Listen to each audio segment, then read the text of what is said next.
Pourquoi les églises médiévales ont-elles perdu leur couleur? À l'image des temples grecs et romains, les églises médiévales ont elles aussi perdu leur couleur. Pourtant, cela ne semble pas logique, puisque dans le cas des Grecs et des Romains, depuis l'Antiquité, il y a eu de nombreuses civilisations qui ont changé de religion. Ces temples ont donc été peu à peu délaissés et les couleurs se sont perdues au fil du temps. Pourtant, quand on pense à nos églises, depuis l'époque médiévale, ce sont restés des lieux de culte. Elles ont été entretenues, et pourtant, on a souvent perdu les pigments originaux de ces lieux de culte. Eh bien, tout se joue déjà au Moyen-Âge, je vous explique.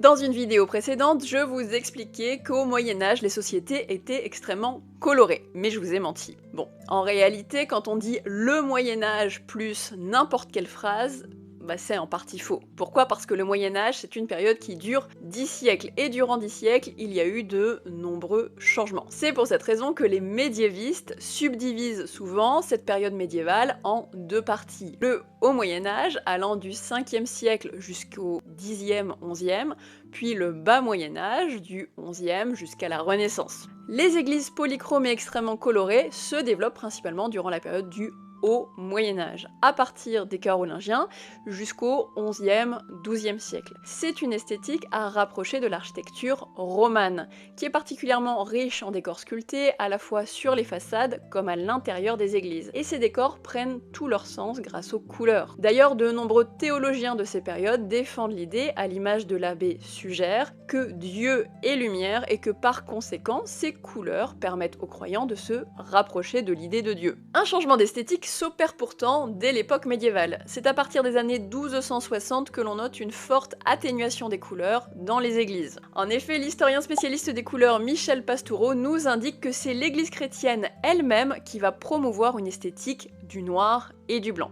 Puisqu'en effet, à partir des 12e, 13e siècles, de nombreux théologiens vont insister sur l'idée que la polychromie est peu compatible avec l'austérité qui doit être la norme dans les pratiques religieuses. Finalement, pour Michel Pastoureau, ce processus d'élimination progressive des couleurs s'achève avec le protestantisme au XVIe siècle. Ainsi, c'est en partie pour ces raisons que les pigments des églises du Haut Moyen-Âge vont peu à peu être délaissés, car ils ne correspondent plus ni à l'esthétique, ni aux pratiques religieuses de l'époque moderne. D'autant plus qu'il n'y a pas de réelle pensée patrimoniale avant le XIXe siècle. Ainsi, il ne paraît pas du tout important de préserver ces couleurs originelles.